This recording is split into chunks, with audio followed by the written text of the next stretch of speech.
Madame, Monsieur, bonsoir, bienvenue dans Question Éco. Ce soir, tour d'horizon des potentiels d'investissement dans les provinces du sud marocain.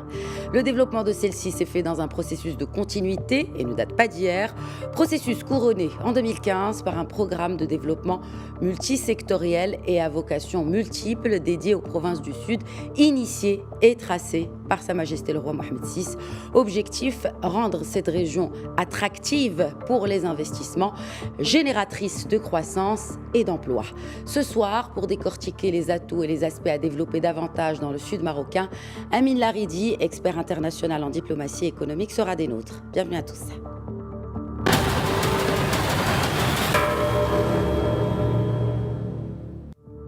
L'année 2020 a été marquée par la poursuite des grands projets structurants visant à développer les provinces du Sud et assurer une bonne connectivité entre les différentes régions du royaume et aussi d'attirer les investisseurs et les capitaux étrangers, surtout après la reconnaissance américaine de la souveraineté du Maroc sur son Sahara. Les détails avec Ala Benani.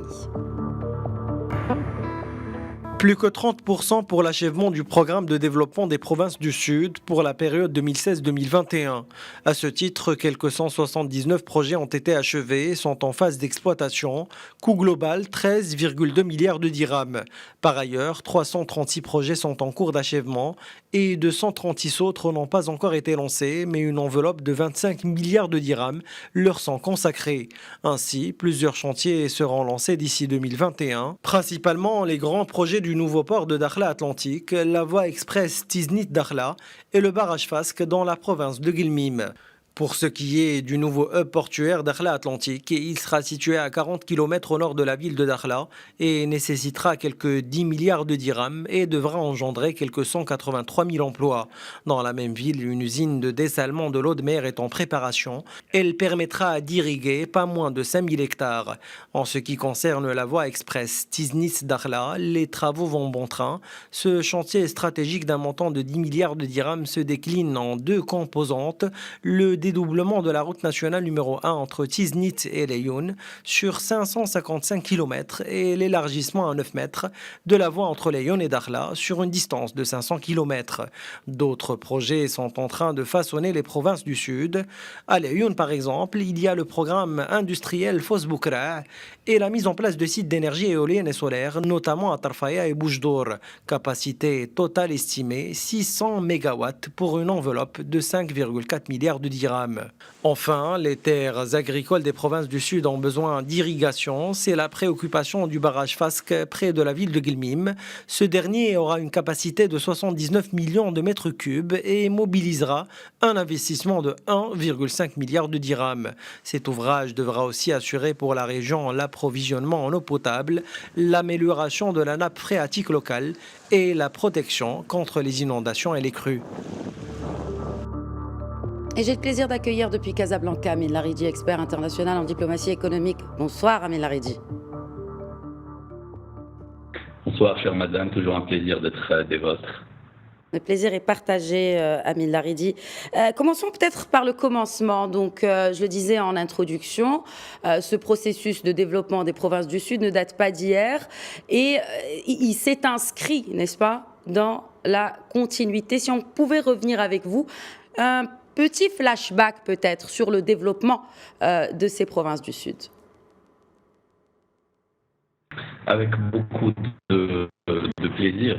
En fait, en préparant cette émission, je me suis amusé à chercher des références qui étaient différentes de ce qu'on connaissait déjà. Avec tous les diplomates marocains et étrangers, avec tous les politiciens qui nous suivent en ce moment et économistes, avec tous les Marocains de tous bords, au Maroc et à l'étranger, les provinces du Sud ont toujours fait une partie intégrante justement de notre territoire national. Il suffit de lire les écrits des anciens de Hérodote, le grand cartographe grec, et de tout ce qu'il a consacré à notre cher territoire national, y compris les provinces du Sud, et c'était il y a 2500 ans. Il suffit de lire une autre référence, une référence phénicienne, les Carthaginois cette fois-ci, Hanon le navigateur qui a fait la circonférence de l'Afrique et qui a fait son point de départ dans le sud du Maroc. Il suffit aussi de lire les Romains, Pliny le Grand qui a consacré dans son ouvrage référence par rapport à notre notre cher continent, l'Afrique, qui a consacré une bonne partie au Maroc, à sa richesse, à sa diversité, un Maroc qui est uni du nord au sud. On peut voyager dans l'histoire, je peux même fermer les yeux, ne pas parler de nos chers voyageurs, illustres en fait, historiens aussi, cartographes arabes, musulmans, berbéro-musulmans, marocains. Et je pourrais voyager jusqu'au 19e siècle. Et là, avec des références nouvelles, j'invite tous les chercheurs à chercher un Gerhard Rolf, qui est la référence en matière de découverte de notre cher continent, l'Afrique, et qui a consacré une bonne partie de ses ouvrages au Maroc, un Maroc qui est uni, et surtout à nos provinces du Sud, des provinces qui déjà à l'époque, sous la souveraineté de la dynastie chérifienne, de la dynastie alaouite, jouaient un rôle de portail pour le continent africain, une locomotive de prospérité et aussi un multipode culturel. J'invite aussi les chercheurs à chercher une autre référence, britannique cette fois-ci, celle de Mungo Park, le grand voyageur, qui lui aussi, il a bâti le regard britannique par rapport au continent africain en explorant l'intérieur du territoire, alors qu'à l'époque, la connaissance se limitait au littoral, et qui lui aussi, il a voyagé au travers de nos provinces du Sud et qui décrivait comme des zones, justement, comme le portail vers l'Afrique, comme des zones où l'Afrique rejoignait en fait le reste du monde, encore une fois sous la souveraineté alaouite, sous la souveraineté marocaine, où il décrivait la paix, où il décrivait la prospérité, et c'est encore une fois ce qu'on retrouve de nos jours. Si on voyage encore une fois dans l'histoire jusqu'à 1975, à la grande date de la marche verte, à laquelle 350 000 Marocains ont répondu à un appel, au grand appel d'un grand souverain, Sa Majesté Hassan II, de descendre, de marcher, de traverser des frontières qui n'en étaient pas, qui n'ont jamais existé, sauf dans la tête de la colonisation et du colonisateur, et de mettre fin justement à cette colonisation étrangère et de récupérer nos chères provinces du Sud. Et ils étaient prêts à tout, ils étaient unis autour de leur souverain, et depuis, une nouvelle marche a commencé, celle du développement. Celle du développement qui s'installe. Qui continue jusqu'à aujourd'hui, absolument. Qui continue, et cet aspect de continuité, Amine Laridi. Donc, aujourd'hui, on parle d'une région aux multiples, n'est-ce pas, atouts, mais aussi qui touche à beaucoup de vocations. Parlez-nous justement, avant qu'on revienne à cet aspect très important de coopération internationale, mais rappelons aussi les atouts, les vocations multiples de cette région. Alors, je ne peux parler de cela sans des régions d'ailleurs en fait que j'aime beaucoup, où j'ai le plaisir d'être présent plusieurs fois par année, si ce n'était le Covid, et même en cette année de Covid que j'ai visité 2 fois avant le début de la pandémie. Rappelons le plus important, la dimension stratosphérique du développement prise depuis un certain vendredi béni, un vendredi 7 novembre, vendredi 7 novembre 2016, date du lancement par notre cher souverain, Sa Majesté le roi Mohammed VI, que Dieu l'assiste, du nouveau modèle de développement des régions du Sud. Et vous en parliez justement en grande partie dans votre introduction. On parle de 77 milliards de dirhams, 8 milliards de dollars, on parle de 687 projets sur moins de 10 ans. En 4 ans déjà, on a lancé 75 à 80% des projets. Ça vous en dit long sur la capacité du Royaume du Maroc, sous les hautes instructions de Sa Majesté, de transformer la vision en action sur le terrain. L'objectif, il est clair, c'est le développement de l'économique et de l'humain. L'investissement dans l'humain grâce en fait à la création des bonnes conditions de prospérité et de développement. Et c'est ce qu'on retrouve dans les différents axes, dans les 8 axes pour être précis de ce modèle de développement qui couvre à la fois le volet économique, le volet social, le volet humain, mais également le volet politique, et en allant jusqu'au volet culturel, capital immatériel, et au volet aussi de numérisation et bon service par rapport aux citoyens. Donc pour ce faire, automatiquement c'est la création d'emplois en masse, mais aussi de l'emploi à forte valeur ajoutée. Et c'est ce qu'on retrouve dans de très grands projets structurants, des projets locomotives. On parlera d'abord en fait du projet d'industrialisation de Phosphocra, de transformation du phosphate national en engrais, en acide phosphorique, en engrais à forte valeur ajoutée. C'est un projet qui est doté d'une enveloppe de plus de 20 milliards de dirhams. C'est un projet qui est intégré. Il est créateur d'emplois, il est créateur de richesses locales, parce qu'au-delà des emplois directs qui sont par dizaines de milliers qu'il va créer, il va créer aussi un tissu économique dynamique de TPE et de PME qui sont tout autour. Et c'est déjà commencé aujourd'hui grâce aux infrastructures qui l'entourent. Qui parle de phosphate et de transformation, parle aussi de pêche et de transformation locale. Et les résultats sont déjà là. La valorisation des ressources.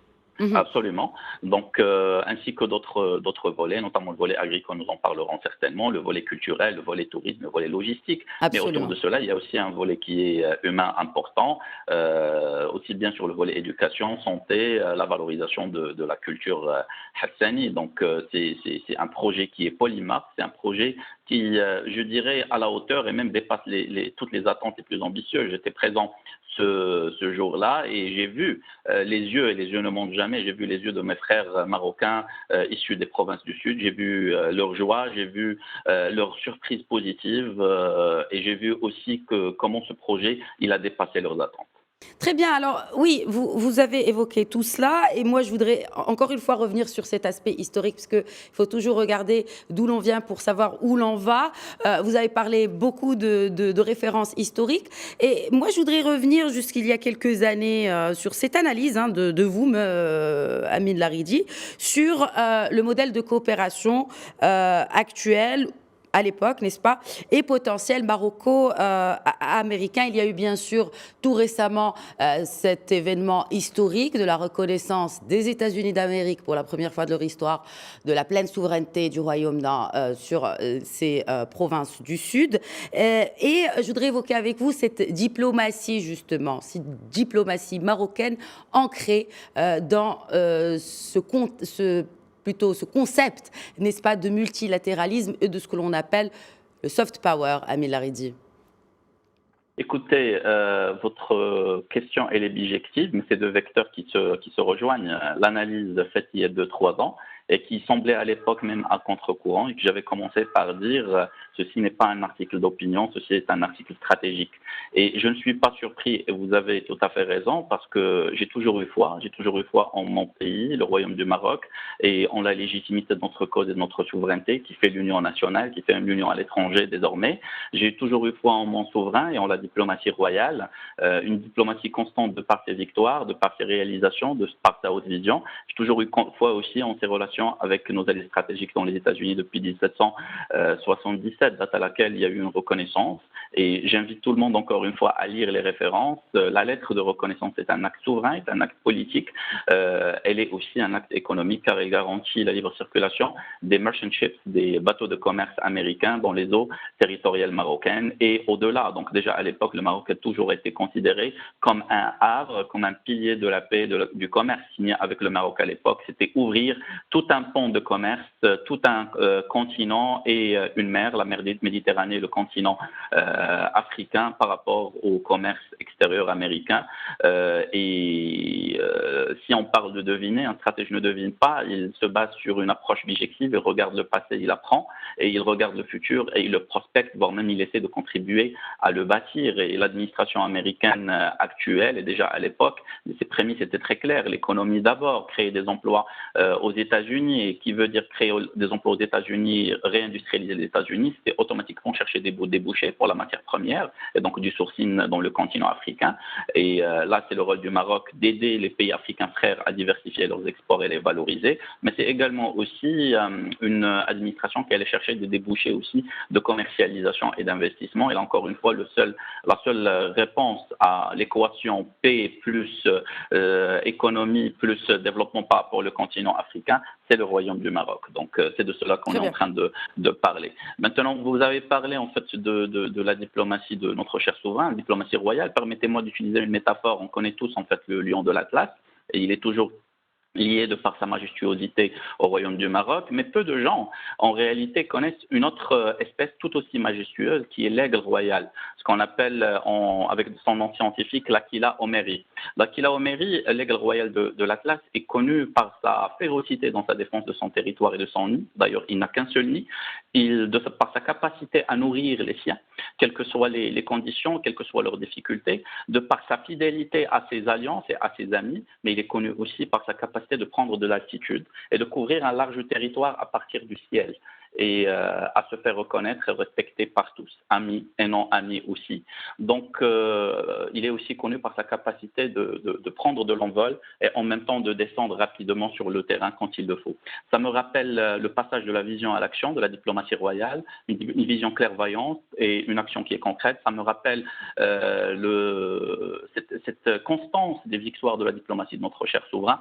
Ça me rappelle également cette capacité à déployer des ailes à l'est et à l'ouest, parce qu'au moment où aujourd'hui on a la reconnaissance de nos chers amis alliés américains, rappelons qu'il y a de cela quelques mois seulement, Sa Majesté le Roi, grâce à un appel téléphonique avec le président chinois, a réussi à relancer encore une fois la coopération stratégique avec nos amis asiatiques sur un sujet des plus fondamentaux et je dirais même existentiel, qui est celui du vaccin, et pas uniquement pour le Maroc, mais également pour l'Afrique. Donc la diplomatie marocaine déploie ses ailes à l'est ou à l'ouest, mais son corpus, il est africain, et son âme, elle est africaine, attachée à la côte arabe, méditerranéenne, mais avec une continuité qui est claire. Alors justement, vocation africaine, je voudrais m'arrêter avec vous à présent, Amin Laridi, sur le commerce international. Bien sûr, tout le royaume a toujours été terre de commerce et hub commercial, soit-il vers l'Afrique, vers le Moyen-Orient, l'Europe ou même les Amériques. Alors justement, Amin Laridi, aujourd'hui s'ouvre un nouveau chapitre de ce commerce international. Parlez-nous de cette nouvelle ouverture, en fait, la continuité de cette ouverture, mais vers de nouveaux horizons, j'ai envie de dire. Avec beaucoup de plaisir. En fait, vous me facilitez la tâche de par la logique et la structure de votre déploiement. On a parlé du passé, on est en train de parler du présent et un regard sur le futur. En fait, le futur est à la fois une continuité, une ADN du passé, mais également, il a un aspect aussi qui est innovateur.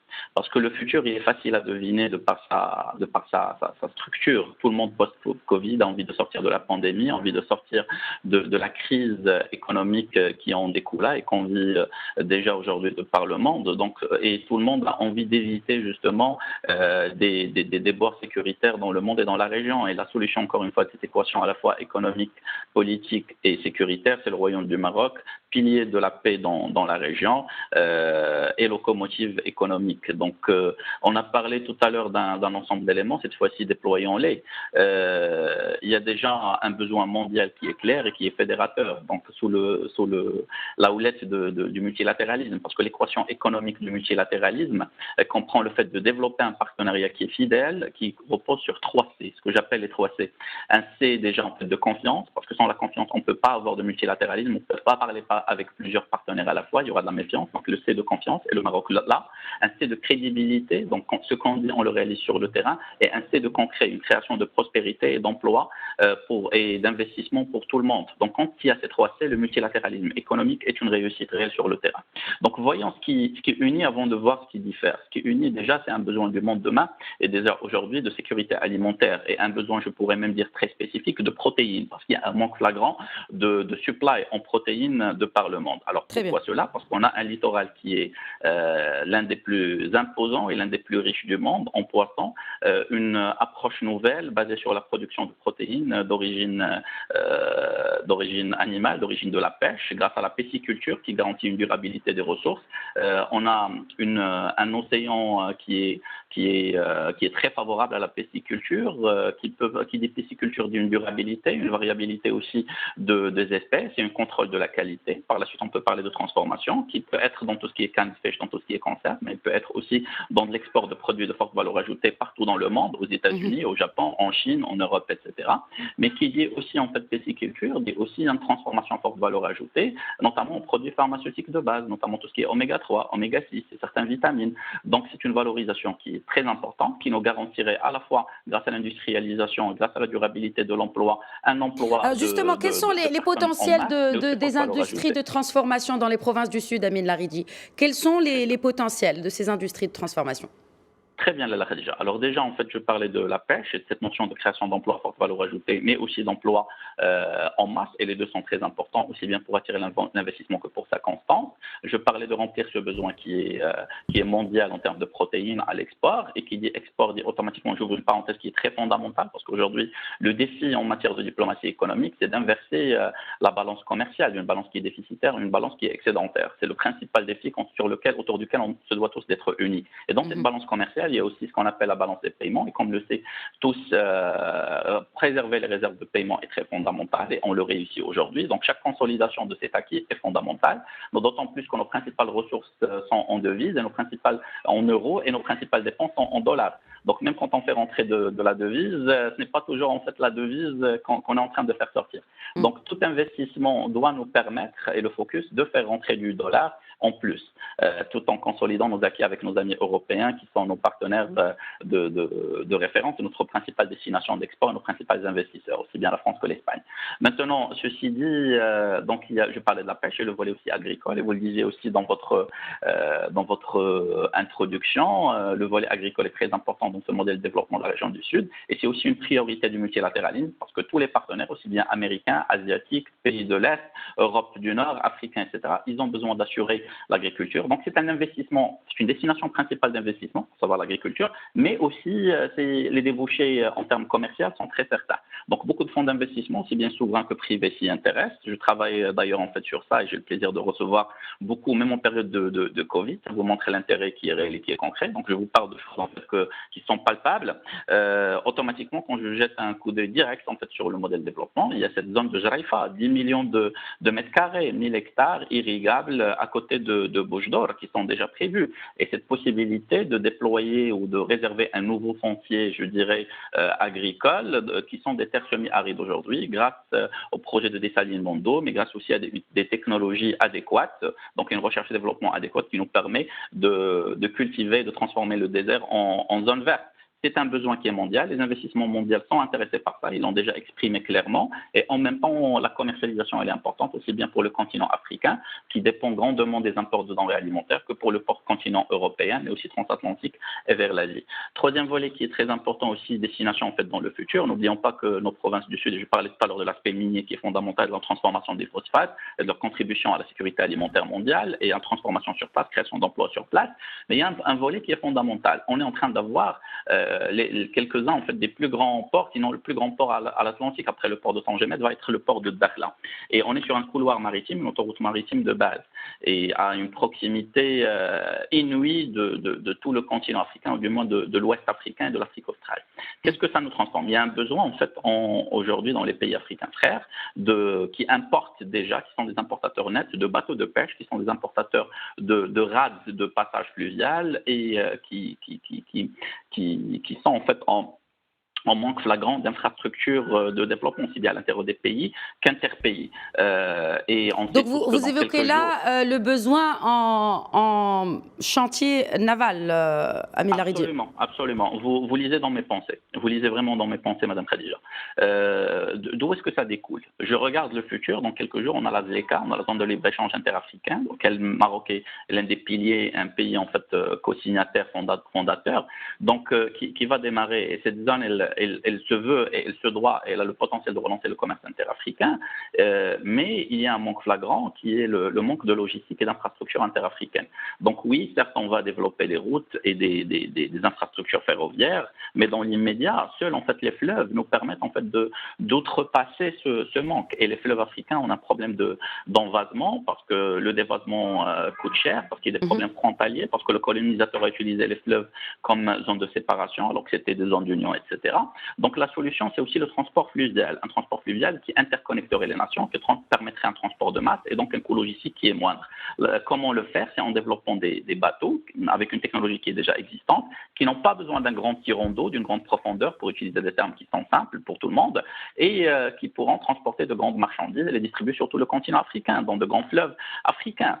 Donc qui peut développer cela sinon le Maroc? Parce qu'on aura le port de Dakhla bientôt, il y a l'expertise, on a une puissance de pêche qui est importante, on a le savoir-faire en termes de chantier naval, et automatiquement on peut développer ce type de bateau. Croiser cela avec le besoin en réparation aussi des bateaux sur ce couloir, transposer cela avec le besoin aussi Oui, oui, madame. Oui. Il nous reste très peu de temps et j'ai encore quelques questions à vous poser. Donc, si vous le permettez, vous avez évoqué beaucoup d'opportunités, n'est-ce pas, pour investir encore davantage dans ces provinces du Sud.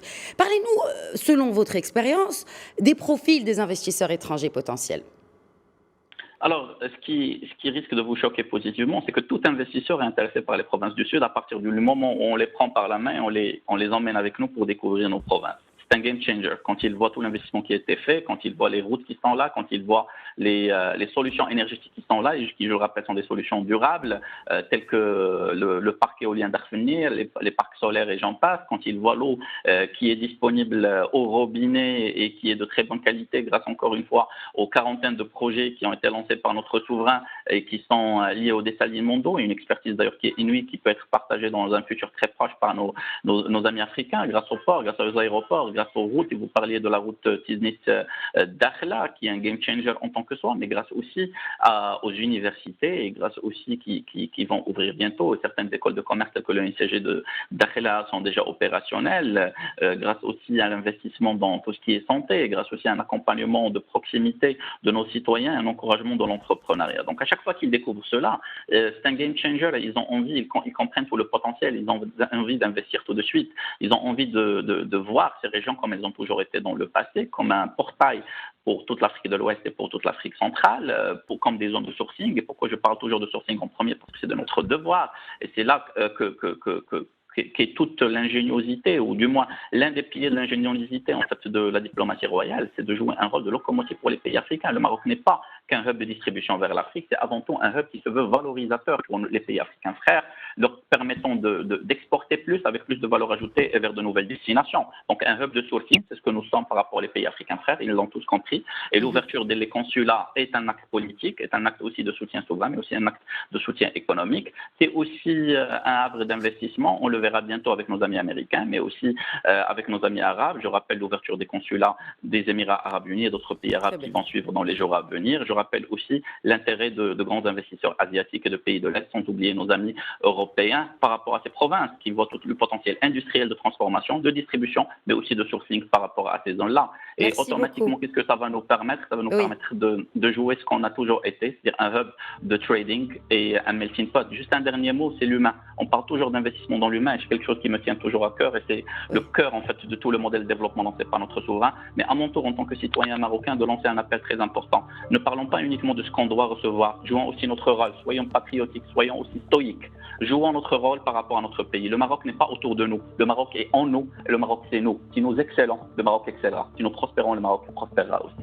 Parfait. Merci beaucoup, Amine Laridi, expert international en diplomatie économique, pour ce cours d'histoire et puis pour cette analyse approfondie sur les opportunités d'investissement dans les provinces du Sud marocain. Merci encore une fois. Merci, madame. Voilà, c'est la fin de Question Écho. Très bonne soirée.